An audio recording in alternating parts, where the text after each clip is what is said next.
You have now arrived at your destination.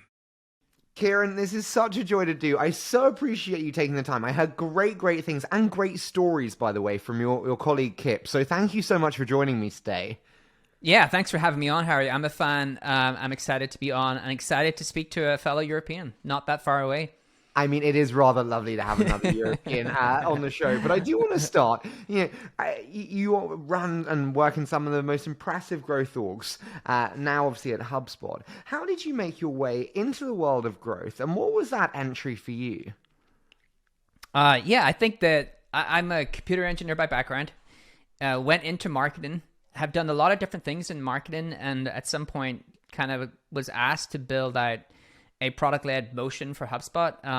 I was very fortunate that pre-me, there was a guy called Brian Balfour who set up a lot of the templates and the ways that HubSpot could do this. And Brian is someone I look up to in that industry.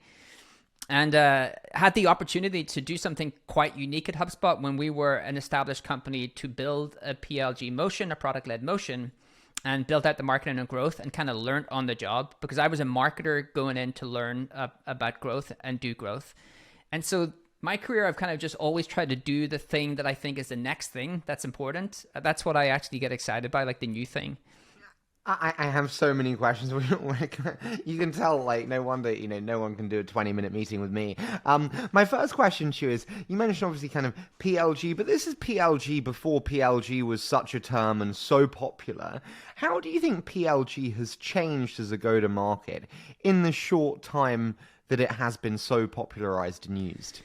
Yeah, I think there's three stages companies go through, and then I'll talk about how that's changing in the market. So the companies generally, even back then and maybe today, like I'd spend a lot of time with founders, they go through the phase where they're like, hey, we should do growth without really knowing what growth is, but they want to move a metric in a meaningful way. And so they try to do that. They do it in a way where team design and all of that is an afterthought. So it kind of creates chaos, but out of the chaos, there is something good. And they're like, wow, growth actually works. Let's get serious. And they try to create, then we go from chaos to centralized. Like we create a centralized team. We build a growth function. We decide where that lives within the org. We sponsor that. The founder sponsors that. And that starts to work really, really well. I think the next iteration of that, what to me is like really curious, is we have central growth teams and they do growth principles and they work with the product team to instill those principles in how you create product, how you do onboarding. I think at some point you can see growth be much more decentralized into just how PMs create the product itself. We build in mechanisms to promote the product through virality or these other things. We build onboarding flows. We build upgrade flows to get people to buy our product. And so I think you go chaos, centralized, and decentralized. I think in the market, growth has become much more well-defined. Like you have brands like Reforge, which I think has, for the most part, been a trailblazer and set the standard. And I think they are helping the market themselves realize what growth is, how I should think about growth, how I should structure that team, how it should work within companies. So I think it's becoming more defined, and particularly, like I've seen that from founders that I've talked with, 2 years ago to today. It's a much more understood concept. I totally agree. It's a much more understood concept. I think the roots to it are still confused, though, in a couple of different ways. Number one way is, actually, fuck it, before we start about the roots to it, just so we actually understand on a definition, what is growth, Kieran? It's thrown around. What does growth mean to you, and how do you define it? I define growth in the PLG way, where it actually helps to power your go-to-market, right? Growth to me is how do I acquire, onboard, and upgrade people and then retain them? I think growth means something different dependent upon the go-to-market motion you have, right? Let's talk about two different go-to-market motions. If you're in a marketing or sales-led business, you do have growth teams, but they predominantly look after performance marketing channels like search, paid advertising, affiliate. Like they don't touch the product because it's a marketing sales-led business. And then in a PLG motion, which I think growth is much more prevalent, you have a growth team that owns the performance marketing part of it. Like how do I get users in here? Then they own the onboard and touchless and retention. And so to me, growth is a way that you can build models, iteration, and experiments to actually power your kind of go-to-market. But I think it definitely means different things within different companies. I totally agree with you, but I like the breakdown there on the go-to-market perspective and how it changes that. In terms of the roots that we said that are still confused, though, I think that a couple that are most striking for me is when we realize that we want to have a growth function within the organization, as a founder, and you're advising me as my hypothetical advisor, do I hire a growth leader who builds the team, or do I start with growth engineers, growth designers, whatever role that is, but more junior? How do you advise, start with leader or start with junior? That is a great question. I think you can start with I've talked to great companies who have started growth with a single engineer. If you really define a core metric that you want that engineer to move. And so I talked to some founders who were trying to move retention, and they had a single engineer obsess over how do I get people to retain better within my product. I think when you need a leader is when you need the bandwidth, because for the most part, when you have engineers or you have these kind of dotted growth people, they're reporting up to the founder, or maybe they're reporting up to someone else. And then over time, that team grows, and you actually need a core leader to start to manage that function. And when you have a meaningful amount of work for them to do, and so we can actually discuss what that means, because I think growth could be applicable pre-product market fit, right? When you actually are trying to figure out how do I instill these mechanisms within my product to better acquire people, to better onboard people, to better retain people. It's built into your product roadmap. That kind of comes back to centralized, decentralized, right? If it's decentralized, it's just how the PMs work. If it's centralized, there's a single engineer who obsesses over that. I want to let you get in, Ari, because I saw. Well, I wanted to ask, because, bluntly, I've done now 7 growth shows, and every single person has said about growth post-product market fit. There has not been one discussion about growth in any form pre-product market fit, almost that it doesn't exist. Can you help me understand, how would you think about actually, is there a role for growth pre-product market fit, and what does that look like in terms of tasks and activities? Yeah, it's really, I think this is an interesting place. I'm not surprised. When I was actually thinking about this, I had proper growth function is Series A and beyond, right? And that's typically the advice you would give. Series A beyond, you have users, you have things that you want to start to actually grow. Why would you want to do that pre-product market fit? Well, actually, growth can be instilled in your product roadmap, right? Rather than being an afterthought, I can build my product in such a way where I can think about how does this product going to acquire users? I'll give you a really great example. One of my favorite examples is Genius.com, right? It used to be Rap Genius back in the day when there were large lyric sites. Now, when you were building another lyric site, there was already well-established lyric sites. How do you differentiate in that? But they inbuilt this really creative feature that allowed you to annotate the rap lyrics. I'm into hip hop. I love to know what the different lyrics meant. So you could actually annotate them and say, oh, well, they meant this, this, this. Why was that so ingenious? Well, now it made their pages much more rich in content. And so they just outranked everyone else, right? Because everyone else had lyrics. They had lyrics plus annotations. That's an example of a feature that you could build pre-product market fit to say, hey, we're going to build in this feature because we believe that's how we're going to outcompete all these other brands. So I think that's an interesting way to think about growth, and why there's there's something there in the pre-product market fit stage. But again, it could just be built into the way engineers and PMs think about building their tools. Totally get you. Can I ask, I think one thing that's important is to know what metric we're looking to move, whether it's pre or post product market fit. How do you advise founders on knowing the right metric to choose as the North Star metric to focus on? I think pre-product market fit is retention. You're looking for a cohort of users that, will use your product in a meaningful way. And post-product market fit, it's revenue. And I think revenue is the combination of all those different things. How do I acquire users? How do I get more of them to upgrade? How do I get more of them to retain and actually pay me money? So pre-product market fit, even though I'm giving you examples of how you acquire users, ultimately what you're trying to do is find retention. And you could find that I'm acquiring the wrong users, I'm doing the wrong stuff. But I do think growth, the mentality of growth, for me, again, coming back to the fact that I just think it's going to be instilled in the way we create products. I've talked to founders who are pre-product market fit and just want to shoot the breeze. And what they really want to understand is how should I start to build in this stuff in my product now? I don't want to wait until I start to acquire users and do these things. I want to actually start to think about how I build these mechanisms into my product from day one. I think that's actually a really smart thing to do, because it starts to build traction, spin the flywheel much, much sooner. What are the biggest mistakes that you see those founders doing when you're having those conversations? Are there commonalities? When they're actually bringing growth into pre-product market fit? Yeah, when they're bringing growth into pre-product market fit, when they're trying to think early about creating that flywheel, when they're having that chat with you, are there commonalities where you're like, oh, not again? I think a lot of the times I think a lot of the times the things that they're thinking about don't matter. right? I think a lot of the times they're trying to think about how do I acquire users at scale? How do I do all of these things at scale? Like for me, one of the things I talk to founders, and I'm not a founder, I have a lot of respect to founders, but just in terms of going through the growth we went through in HubSpot, is you should try to grow into the problems you have, right? Don't try to take on other people's problems. So their problem is like, how do I build a great product, obsess over customer feedback, and find a use case that actually fits within my customers, fits within a group of customers who will use me on an ongoing basis. Now, there's some times where to do that, there's some growth mechanisms you can build that will be really interesting for you to build at an earlier stage, whether that's like, how do I acquire these people? How do I retain these people? But a lot of the times I've talked to founders in pre-product market fit, they're obsessing over things that just are not that important right now. They don't need to worry about how do I build great onboarding flows. They don't need to worry about how do I build virality loops, which everyone wants to do and very few people can actually build them. And so you have to grow into the problems you want. I think most of them, even though I've said there's reasons to do growth pre-product market fit, but nearly all of the time it is sometimes a waste of energy and a waste of resources.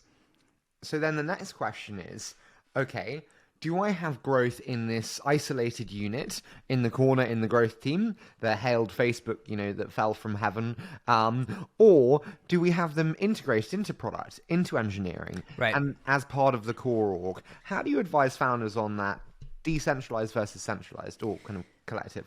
Yeah, this is actually if I think about our biggest learnings when we went down the PLG route, and just one of my biggest learnings, I learned a lot about myself, but I learned also that we really underestimated the change in team structure going from a traditional SaaS B2B company to like a PLG company, because we went from a company where sales and marketing were in the go-to-market team, and now we had sales, marketing, customer success, engineering, and product.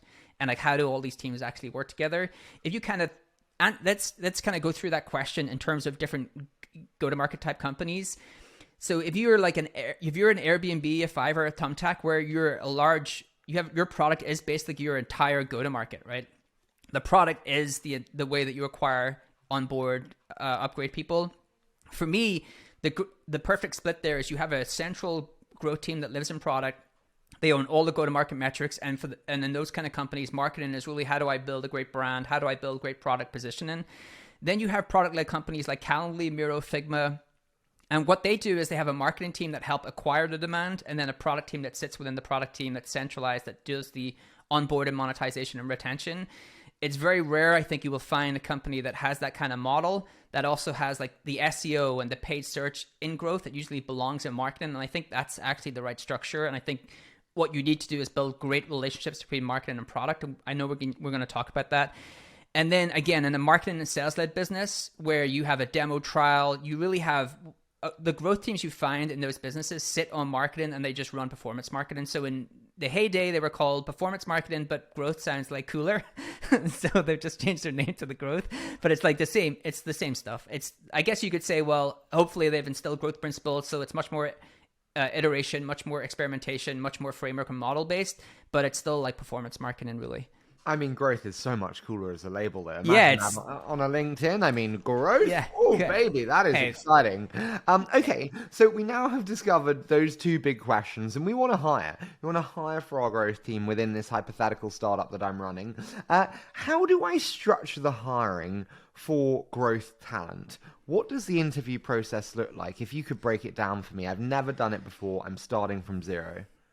I think all great hiring processes have 3 sections, right? And I think it depends how big you are, how these, like if you're Google, maybe they last a year. If you're a smaller company, you want to get them done within a day. But like, I think when I think about great interview processes, there's the informal. Like one of the things I love to do is just like reach out and say, can we catch up and just talk? Like talk normally, not try to like me quiz you on things. Like just talk normally, get to know each other. What are the things you enjoy doing? What are the things you're passionate about? What are the things you want to do in the future? And start to see, is there like, I think there's something here that this person is going to find really interesting, right? I think that's the first part.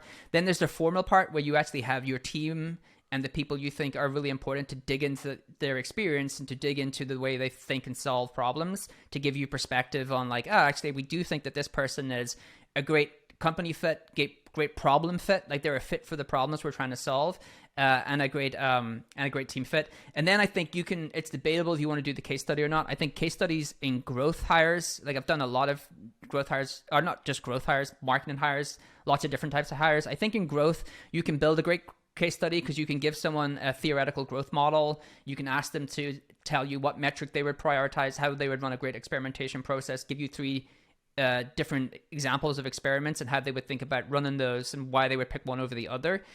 And so to me, it's the informal, formal, and case study. I think that to me is a pretty good process to run if you're trying to hire a growth manager or leader for your team. Tell me, who do you bring into the process and at what stage? How do you think about bringing the team with you with the hire? So I would do an initial conversation, again, that informal conversation. I try to do an informal conversation and make sure that there is a good match, right? And what you're trying to match is the people who do best in roles will enjoy the thing they're doing. And I think in the informal chat, you can just get a sense of like, is the problem you're trying to solve something they're going to find interesting? Yeah. And the controversial part about that is what most people try to do is find someone who's solved the exact problem before. And I think that's a great thing to do it. But there's a great quote from, I can't recall his name, but he's the kind of like godfather of mindfulness. And his great quote around like in the beginner's mind, there is endless possibilities. In the expert mind, there are very few, right? And so when you bring in someone who has experience but also has something new to learn, when something is new, actually all your senses become much, much more aware. So I think in the informal conversation, you're making sure that it's something that they have the experience to do, but also something that will stretch them as new, bring them towards that beginner's mindset. I think if that goes well, then we bring them into a scenario where we have the team and some other people who we think would be able to dig in on certain aspects of their experience, of the way they think, to give us like a 360 view of the candidate. And then in the case study, kind of similar, we have a small group of people who will like look at the case study, quiz the person on that case study, and make sure that we've got the full perspective of all of the things that we need that person to be good at to excel in that role. So the formal and the informal I can do. The case study, again, I haven't done this before. What do I actually do? Do I just give them access to our Google Analytics? Like, what do I give them? And then also, what questions should I be asking? Again, I don't know what I'm looking for, so it's very hard hire for me. What should I be asking and what should I be looking for in the case study? Yeah, I think on the case study, one of the case studies that I would like to do is give someone a theoretical. Again, it's different per role. So I've done a lot of these in terms of like media growth, different per role. But if we're thinking about growth, a theoretical model, and within the theoretical model, there's a theoretical goal for the company. Hey, we want growth to help us grow to 10 customers per month. Here is the model today across my entire go-to-market, like all the different metrics that matter across that go-to-market. And ask them to, based on that model, ask them to tell us what are the most important metric to focus on. Because one of the things, if you're a pre-seed, seed, Series A founder, you're going to need someone who focuses on the most important things in a given point of time, because you don't have the resources to do every single metric and every single experiment. So I would say, here's my theoretical growth model. Here's my theoretical thing that I'm trying to get to over the next 6 to 12 months. Here's what I think is really important. Please come back to me and tell me how you would prioritize a metric, how you would build a team to actually help you be successful in that metric. Give me some examples of experiments. Tell me why you think those experiments are right. Within the questioning, what I would do is I would actually counter and say, I think one of these experiments is much, much better, and these are the reasons, to see if they actually have a strong point of view, to see if they're not scared to actually say, hey, no, I actually disagree with you for these kind of reasons, right? You want someone with a strong point of view, not just someone who's going to be swayed because you told them you think that they're wrong. And so that's the kind of case study that I would run for a growth person. Do I, the founder, need to have the growth model already in place when I'm hiring them? You said there the first question is like, here's the growth model. Do I have the growth model already? Or can I say, hey, it's yours to construct? You could, I think that's actually pretty interesting. I think you could do one of two ways, or one of three ways. You could actually already have growth within the company and actually have a model you can give them. You can build a theoretical model. I think it's pretty easy to build a theoretical model and give them that just as a case study. It doesn't need to be anything that complex. Or you could actually have them build a hypothetical growth model for your business. The only thing with that is the reason I like to give them the data beforehand, and the reason I tell founders that it's cool to give them the model beforehand, because if they were just doing the model themselves, then they can't really challenge themselves. It's kind of like being on the treadmill. Like you could basically decide to get off it whenever you want to get off it. And so if you give them a growth model with real, with some complexity in it that you want them to see if they can isolate it and spot it, it just makes that, I think, a little bit better. Can I ask specifically, what are the biggest mistakes that you see founders make in the hiring and recruitment process for growth teams? That is a really great question. I don't know if I see commonality as a mistake. More so, founders are unsure, even when they're hiring for growth and when they're hiring growth people. I don't think they're still sure what they want the growth team to do. Huh.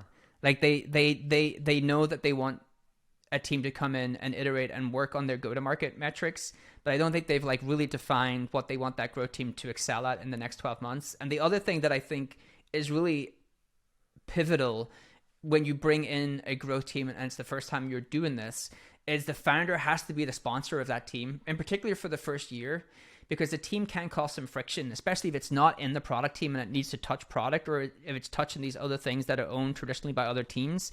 You have to have a CEO and a founder sponsor the growth team and say, hey, we're structuring this team for this specific mission, and what we need is great collaboration from other teams and support from other teams to make sure they're a success.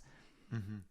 We're going to talk about cross-functional communication because this was a core strength of yours. I do want to touch on a couple of things that actually from Kip before we dive in to kind of post-hire.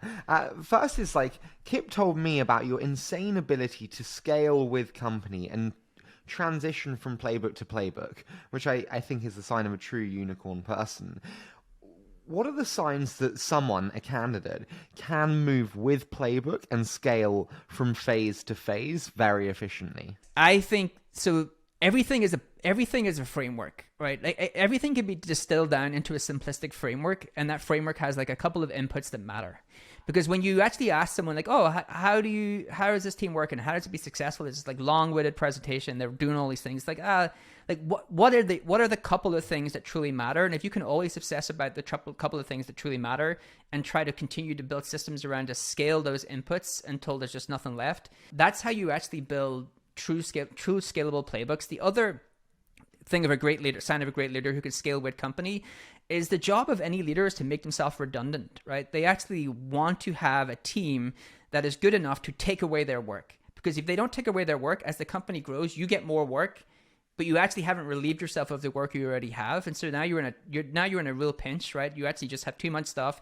You're spread too thin and you can't actually think about the big things you need to pick. So every great leader to me actually figures out, how do I make myself redundant so I can actually build green space and build enough available time to take on new things. What are you trying to make yourself redundant for now? Oh, wow. That's a good question. I will tell you that there's a couple of areas. And so I built at the kind of like media org within HubSpot. It's about 80 people now. We acquired the hustle. And so I kind of put all of that together, and I hired someone recently who is incredible, Jordan, who is used to be the chief growth officer at Motley Fool, which is one of my favorite publications. And so I think he's going to be better at me in that role. He has better knowledge around media, and I think over time he can make me almost redundant in that role. And so I think that's one of the areas. And then I have an incredible person who's actually helping to make me much more redundant on the customer demand generation model that I built on HubSpot. So, you want to have people that you think are going to be much better and brighter at you in those spots. And I think that's what I've constantly tried to do. And if you look, my career in HubSpot, as every 2 to 2.5 years, I get new missions.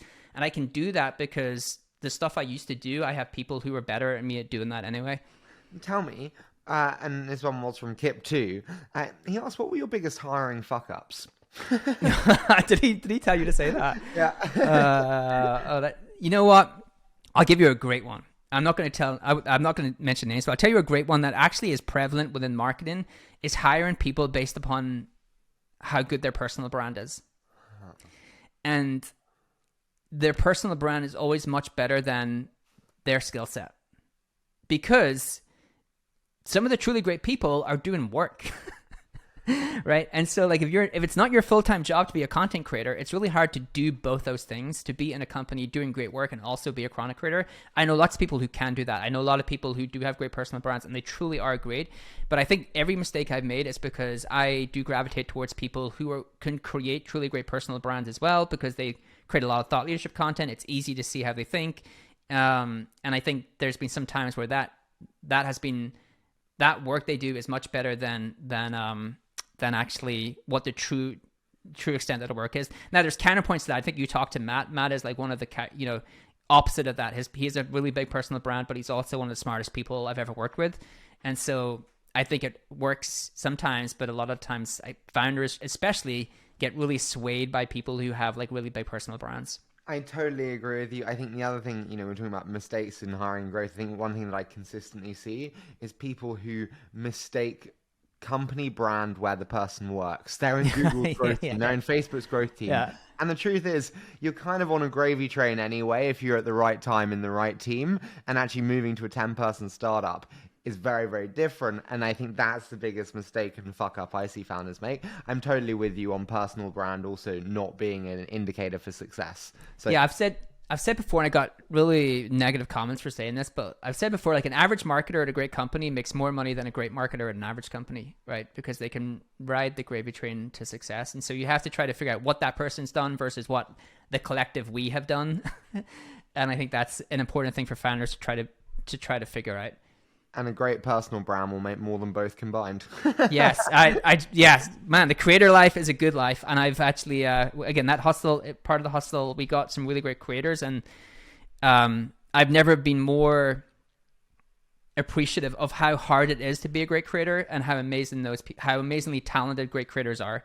Like it's a real skill to be able to create things that people care about. Do you know, I'm totally going off tangent here, but fuck it, I have to, and I'm very passionate about this. I think so much product marketing and messaging is just shit. It's bland. It doesn't speak to anyone. It's neutral. And I think actually, I tweeted the other day, if you want someone who gets product messaging, hire people who specialize in memes and GIFs, because they know what resonates. How do you feel about what I just said? Brands don't want to have points of view. Right? They want to sit in the middle with everyone else because it's safe, it's comfortable. I don't have to worry about getting tweets and my employees seeing the tweets and saying, "Oh, this is like, we don't agree with this." I think we are increasingly moving to a world where everything is pop culture, right? If you actually look at fintech, 10 years ago, if someone said, "Hey, you know what's going to be one of the best content spaces online? Financial." Like you're like, what? Like that's boring. No, like fintech is like moved totally pop culture. You're seeing it in business. Like we're moving much more pop culture. Like you're a great creator. You're creating content on places like TikTok, to stuff that gets thousands of views. But we're going to continue to see that brands who don't get with that and don't know how to plug into the culture of today and sit in the middle, saying boring things and being boring. In terms of their product positioning and brand, I think they're going to struggle. And I think there are people with points of view, meme creators, GIF creators, creators themselves, that are going to be much more important for companies to enable to create environments that they will want to work with those companies and help them actually plug into the culture. I totally agree with you. I always say the best brands make armies. You are either for or you are against, but the worst thing is sitting in the middle. In the middle, 100%. Do you think that is HubSpot today, if we're being analytical? I think that's a great question. I think we built our tribe around inbound marketing.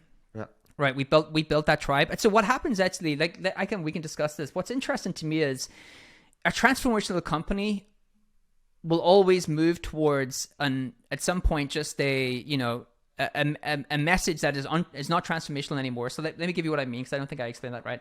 If you're a transformational company and you have a transformational message, so like ours was inbound marketing. Hey, like you are either in the inbound camp or you were doing all of this outbound stuff that people hate. Like people hate those kind of marketers.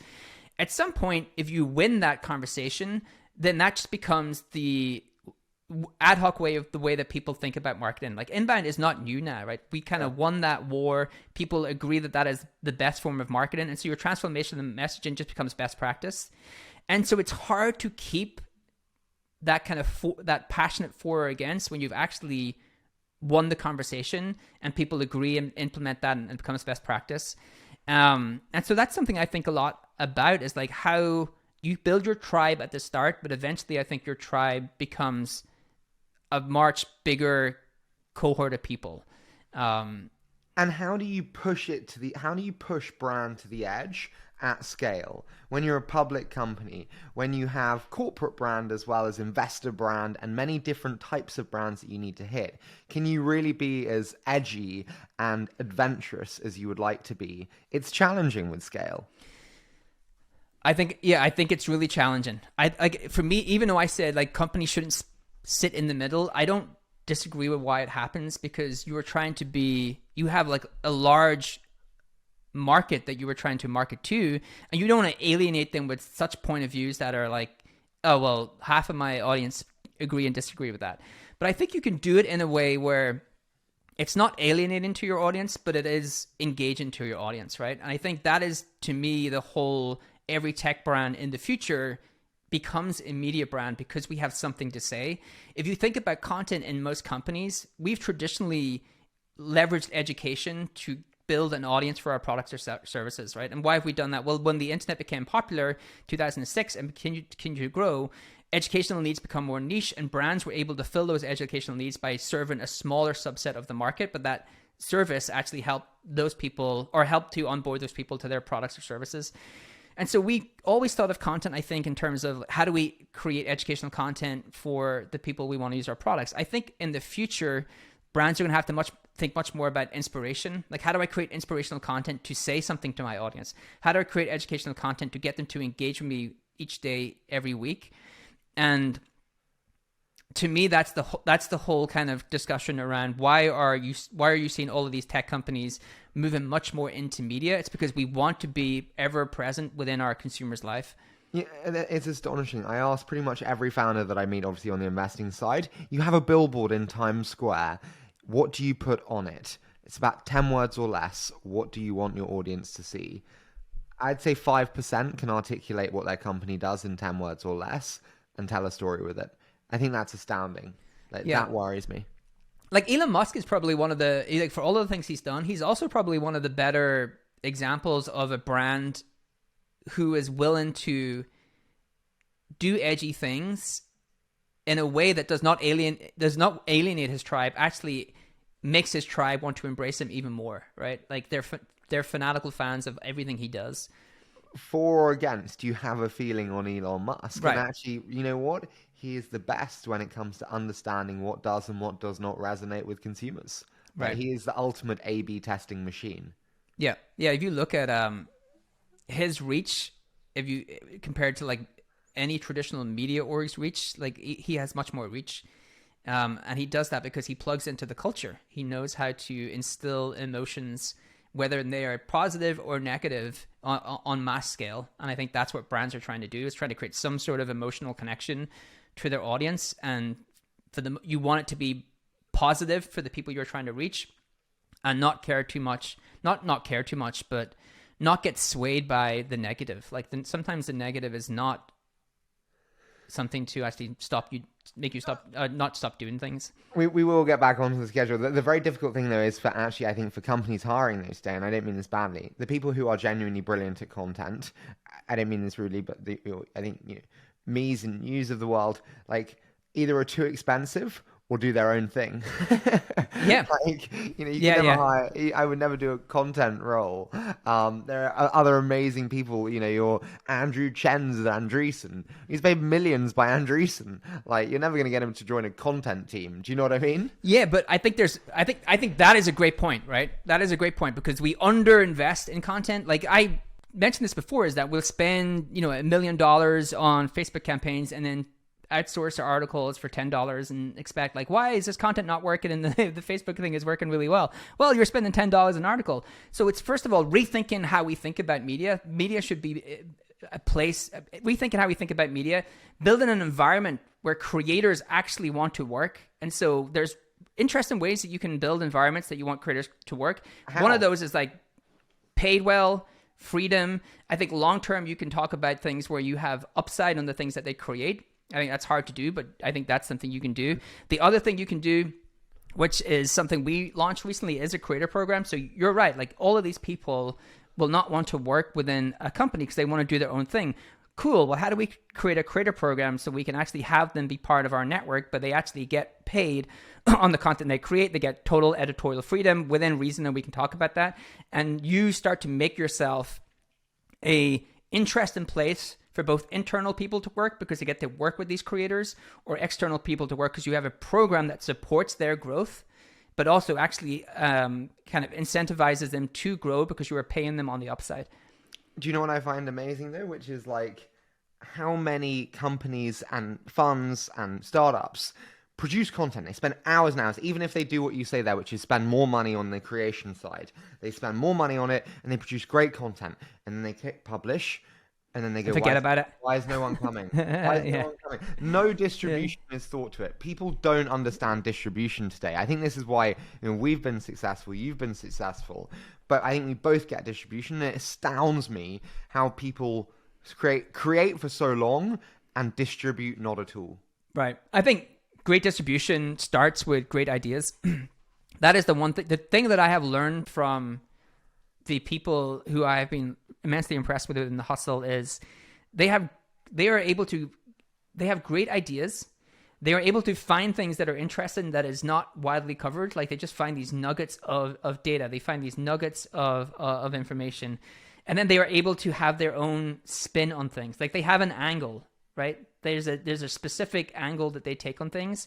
And so they have their own kind of brand in terms of how they create content around those things. And so they're not just, again, stuck in the middle, doing the same thing as everyone else. And so, but then to your point, they also know how to get distribution on their content. Like they think, how do I actually get people to see this? And so much content goes to waste. So much great content goes to waste because, to your point, we just publish and then we think, hey, like my job is done. Someone will find it and good things will happen. Does it have to tie back to revenue? Do we have to see X piece of content led to X amount of leads that led to X amount of converted dollars? Or can we be a little bit more elastic in terms of how we think about it? I think data has been the best and worst thing to happen to marketing, right? Why best? Well, marketers used to be stuck doing crap stuff because no one wanted to give them anything good to do because they couldn't figure out if it actually created any real revenue. Like marketing wanted a seat at the revenue table, be taken seriously, but hey, how do we actually show the value of the things I do? Over time, we got better data. We could actually say, oh, well, we can do these things and we can generate this amount of revenue. But then we become so focused on that we just try to iterate away to marginal gains. Oh, I have to show every single piece of content, every single thing I do has to actually result in some sort of revenue for the business. And so now everyone is like stuck coming into the middle, because if we do that, we all end up doing the same stuff. I think creativity and brand is how you build a big company in the future. Like I think founders who can truly see that they want to invest in something that will make me differentiated, that will make me stand out, that will create a larger audience around my brand. And I know that thing is not going to be unmeasurable. I know that thing is going to be really hard to quantify. We did the hustle deal. We did not do the hustle deal based upon metrics, right? We did not pitch the board and say, oh, these are all the kind of cool metrics. It's a bet on how we want to be seen within the future, how we want to build our audience in the future. So I think there is, but I think that is a real struggle for most brands. I think most brands are baked in like, how does every single action you take get me some amount of pennies, dollars, and customers? One word that's thrown around so much in the brand, content, new gen marketing that we talk about now is community. We both hear it the whole time. And I kind of laugh to myself because I'm like, what the fuck does that mean? Like, yes. What does it mean? What does it mean to you? And in this excitement of like, oh, I see so many community startups. I'm like, oh, what do they do? I think community is, so product-led growth used to be the thing that I think was really hard to define when you went to certain companies. I think it's actually much more defined now. Community-led growth, like even just speaking to companies or advising companies, even just having commonalities of what's included in community does not exist. To me, when I think about community, for the most part, I think about, like I go create an account, I connect with other people and I discuss things with them. Then you go to another company, it's like, well, it's anyone who's in our email list, anyone who's on our Twitter following, and you're like, okay, so it's just everything. It's like literally everything. And I think community is your tribe, right? Community is your tribe. It is like the group of people who believe in the things that you do, and then they are engaged with you in some meaningful way, right? They are engaged with you in some meaningful way. And I think as we're going to have to define that over time, because at the moment, to me, that is like, well, I've created an account and I'm starting to interact with people, but they believe in the things that you believe in, and they are starting to engage with you in a meaningful way. But that definition does not, I don't think, clearly exist. Does it scale? With scale, you have community denigration. We see this with Y Combinator, for example. I'm really picking fights now, but fuck it. It's Thursday afternoon. Yeah, it doesn't scale well. With an increase in size, you have a reduction. Oh, yeah. This is a great conversation. I'm so glad we wanted to have this conversation. Yeah. That is really, really hard. How do you think communities can scale? If you are going to build an IPO-able massive company, having community-led at the beginning is capped, no? So first of all, I think it's how you define community. So we're defining community by like, if we include our mediums in that, and like if you start, it depends what you include in community. If I just include my Slack channel, can I grow my Slack channel to like 1 million users? And that could be a meaningful way of how I grow my business, then that's pretty hard to do. But if it includes like your events and your media and then all of the people who are in Slack and Discord and stuff. So I think, first of all, it depends how you define it. But I do think you said something important, right? The best community to me is like, how do I master breadth and depth? And so depth is, how do I get a small group of people who want to interact with each other and achieve something and become better in something together, right? The best communities to me are the smaller communities who truly have a passion for something, who are truly trying to learn something, and they can connect with each other and learn from each other and do those things. And so community-led growth, which is like, oh, well, community is going to be the way we grow our business in the future. So we'll grow our community and then we'll have people from our community go and use our products and services, is intrinsically the opposite of how you would want to grow a community, because you need to care about breadth. I need to get thousands or hundreds of thousands of people into my community to be able to actually grow my business in a meaningful way. And so how do I create depth if I have breadth? And so I think in the future, first of all, again, it really does matter how we define community, because if I just say it's Twitter followers and Instagram followers, then it's like pretty easy to grow that many, but I don't think that's what it is. I think in the future, we're going to get better tooling to really help us figure out how we can segment our community into different cohorts of depth. Like the tooling is not good. And then we will be able to build breadth with better incentives. And I think, the cliche is, but it's true, the incentives are coming from the Web3 industry, and it's really about ownership, right? In today, community gets you maybe better knowledge, it gets you information around the product, it gets you people who are shared interests and hobbies. In the future, it should get you ownership, like actually ownership and a stake in that company. And to me, that's how you can start to really build the breadth, and it can be a meaningful part of your go-to-market. But I think the number of winners in community-led growth is small, but they get exponential returns, because how many communities can someone be part of? 2, 3? So a small amount of winners, but they get exponential returns. What will cause the winners to be winners, do you think?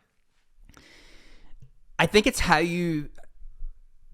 understanding the value you can deliver, and you have to understand the value you can deliver at scale. And so first of all, you have something intrinsic. Your brand is associated with something that person wants to learn. Like there's some sort of achievement. So the best example I can give you is, if you think about the 3 pillars of community, for the most part, communities are built around personal growth, right? Yeah. Like I myself want to get better by joining this community.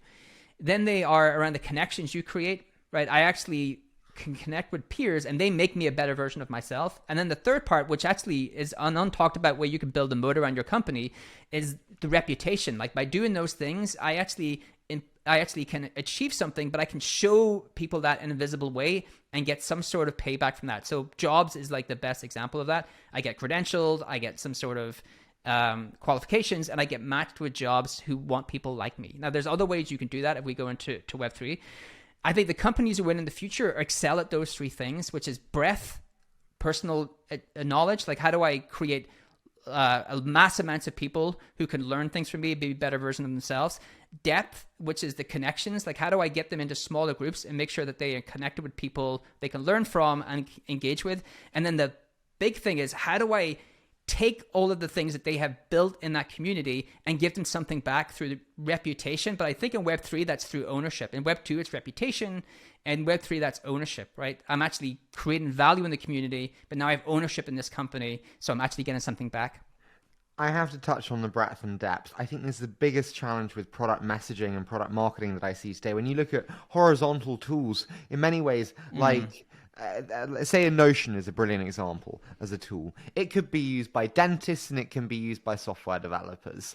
And when we go back to that breadth and depth, it's very similar.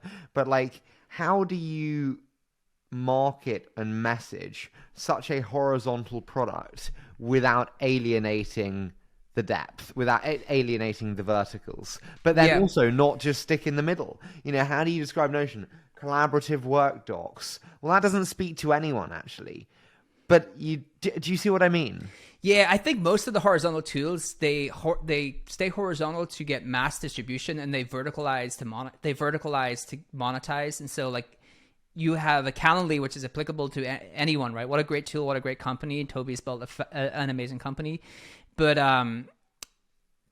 they monetize through sales teams, or they monetize through different verticals. And so I think in terms, you're getting at their messaging. Like when I go to their website, how do I know this tool is for me? Yeah.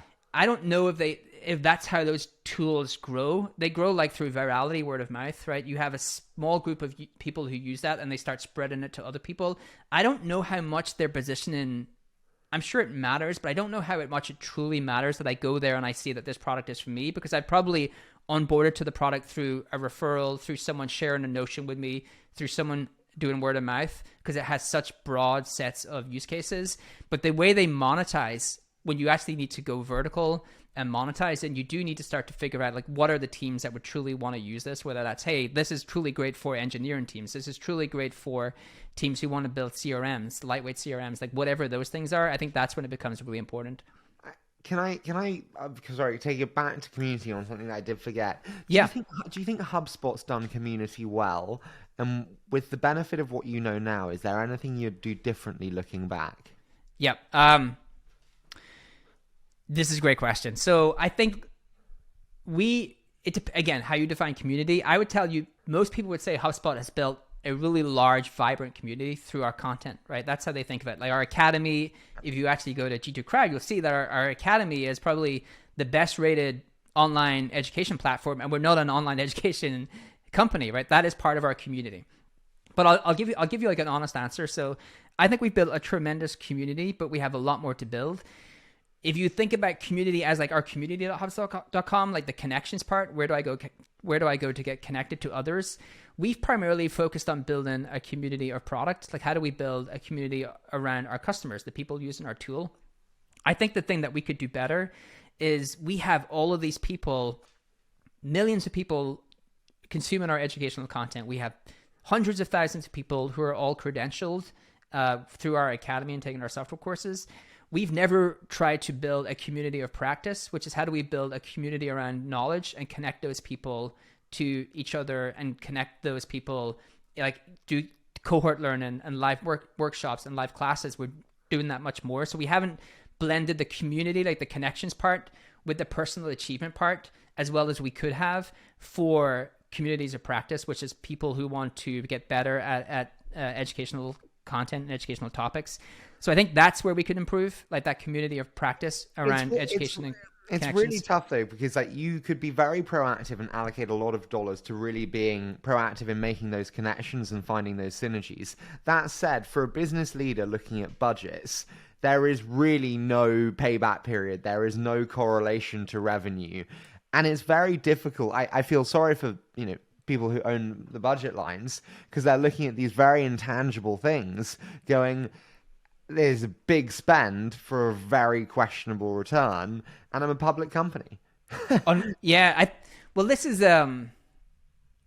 this comes back to like, how do you build a portfolio across the things that are short term that I can measure, the things that are long term that I can measure, and the things that are long term that I can't measure? Because predominantly, like that's what we're kind of discussing in the long term unmeasurable bucket. And I think to do something like that, you have to have very deep conviction. I talked to a founder recently, I won't give the company or the name, and they are building something for 3 to 5 years that they don't expect to measure. They don't accept to measure in terms of like how much revenue this is generating for the business. They just have truly deep conviction that if they pull this off, they will actually win within their market. Like, and it's, you know, it's around some of the things that we've talked about, like community media, all of these kind of things. And so you have to have a founder that has deep conviction in terms of how they see the future, and not try to kill something because it doesn't immediately show, direct attribution to revenue. Because again, if we tie everything to revenue, then we're all going to do the same stuff. Like, we really are going to do the same stuff for the most part. It's not going to differentiate that much, and it's hard to build something differentiated when we're all measuring ourselves in the same way. Listen, I totally agree. I've also absolutely fucking loved this discussion. Cool. You know, when you have a schedule and you're like, yeah, fuck it, whatever. So I totally agree with you. I do want to dive into a couple of elements though before we move into a quick fire. And these are just elements specifically that I was told I had to ask you about. One is cross-functional communications with growth. It's a very challenging topic. How do you think about making sure growth and other areas of the org are synergistic and aligned? How do you nail cross-functional comms? I'll give you a couple of my learnings and things that I was bad at and had to get better at. So I think if you ask someone, you know, oh, like what's Kieran like? One of the things they'll tell you is, oh, well, like he was like very black and white. Like, this is the right thing, this is the wrong thing. This is how things are, this is how they shouldn't be. And actually in cross-team comms, it's not black or white, it's really black and white, right? You actually have to be able to understand both sides of the story. And actually there's most of the things live in between, in the gray, right? Most of the things live in the fog. Mm-hmm. And so I never used to dive into the fog. I used to say, wow, you're doing this thing, it's dumb, right? It's just kind of dumb. And then you didn't know all of the reasons that those things existed.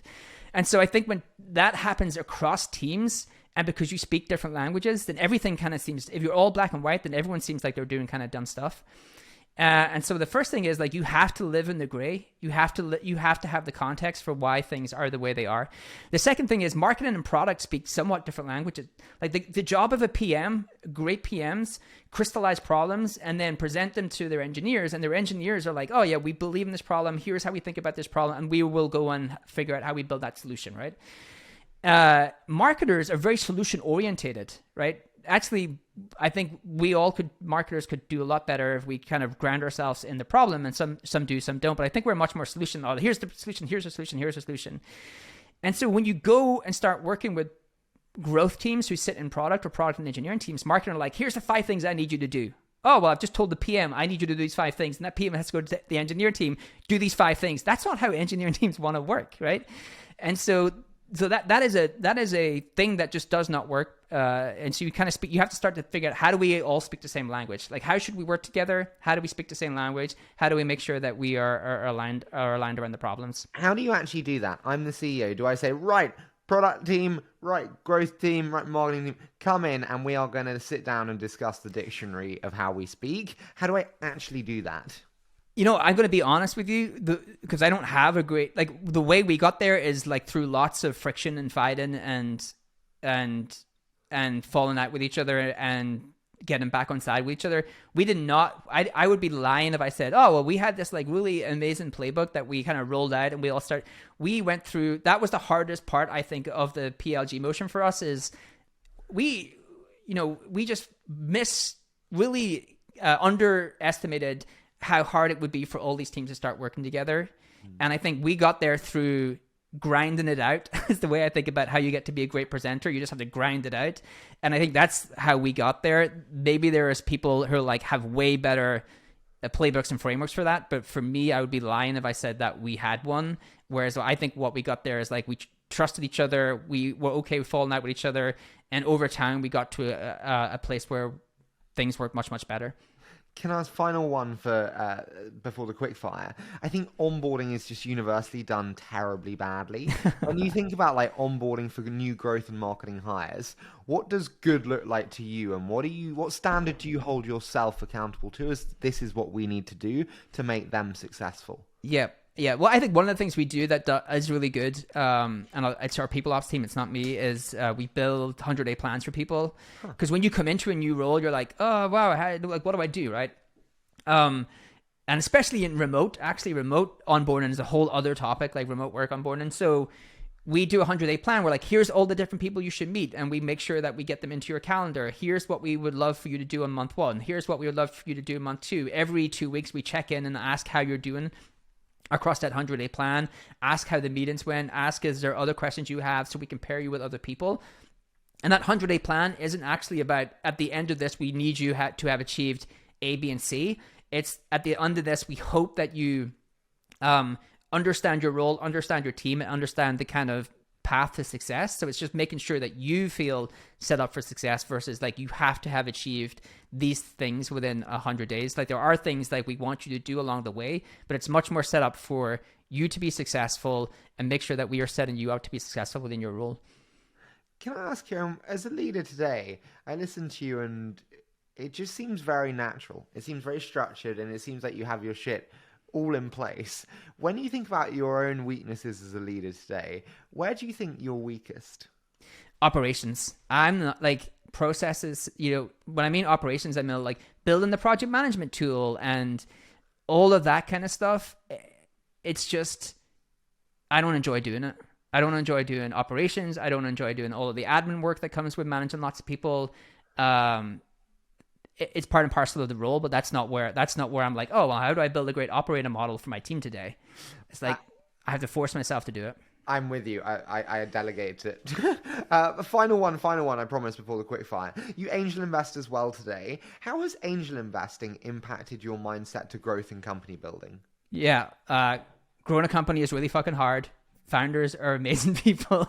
Like it really has just brought home how hard it is to build a company, because like when you've been in HubSpot, and I joined when we were 300 people, like we're thousands and thousands of people now, you're kind of like, oh, well, like this is what it's like in a startup. Like they just grow and they become like really successful. And angel investing has really grounded me in that, wow, it's just really hard to build a company. Like it's really hard to build something that's truly successful. And the founders that do it are, kind of inspiring. Like they actually will put all things on the line to actually try to make this company a success. I think mostly grounded me in how hard it is, like grounded me in the things all of the decisions you have to get right and all of the things that have to go your way. Yeah, no, I totally agree with you. I also think it's about kind of speed and velocity of decision making. I think speed of execution is just everything, and I really see that the more I invest. I do want to do a quick fire though, Kieran, because I could talk to you all day. Tell me, and it's focused around growth. What growth tactics have not changed over the last 5 years? I think like email automation.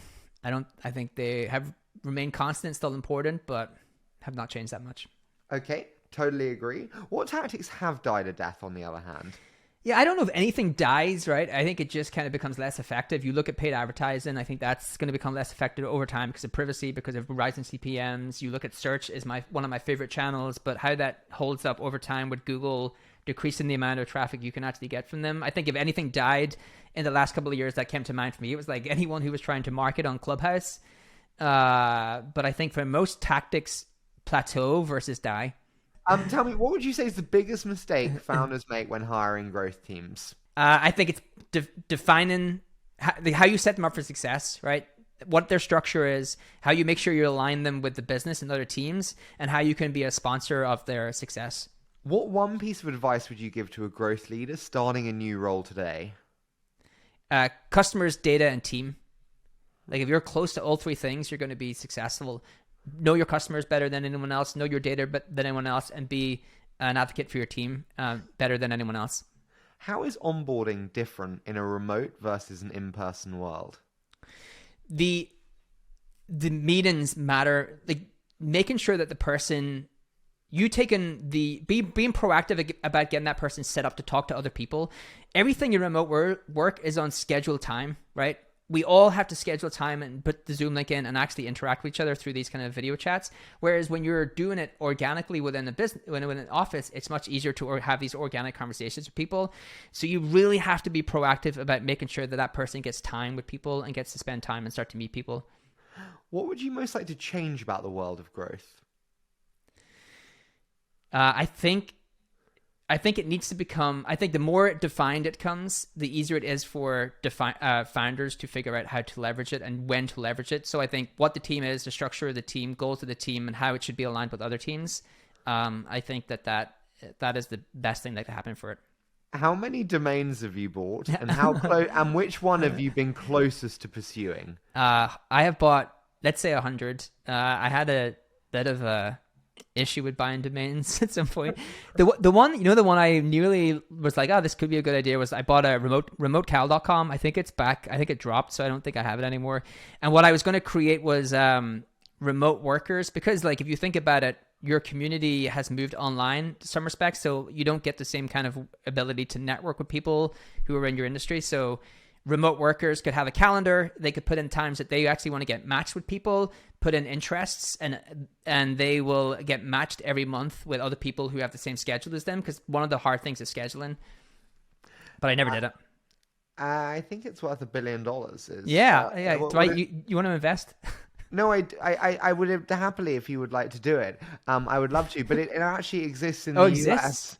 In the US, it's called Lunchbox, I think. Oh, Lunchbox Study. Okay. Yeah, Andreessen backed it, I think. Okay. I think it's worth about $1 billion now. It was a very good idea. There you go. I should have done it. Fuck. Damn it. I'll give them the domain. I should have kept the domain name and try to sell it to them. That is brilliant. Final one. What one company growth strategy have you most been impressed by recently? Yeah, I think Web 2, Canva, Web 3, Steppen. Why on those? I think Canva are one of the best. Like, one of the things when I talk to founders in B2B, like it's kind of funny. Every founder now tells me who are doing product-led growth, oh, the thing we really want to do is replicate the Canva template model. So what Canva did was they templatized their entire, like everything you can possibly do with a product, they created a template for. Then they actually created a marketplace, so now people can actually create their own templates, and you can buy them, which extends the amount of traffic that they can acquire from search. Like they just execute really, really well in terms of how they built an amazing distribution engine. And so I think they're really cool. And then I think Steppen, which is a kind of play to move app. I think their game mechanics are really interesting in terms of how they've grown. Listen, this is Kieran. As you can tell, it was such a natural conversation. I've loved this. Thank you so much, and this has been such a joy. Yeah, thanks for having me on. I'm a huge fan of the podcast, and I appreciate you asking me.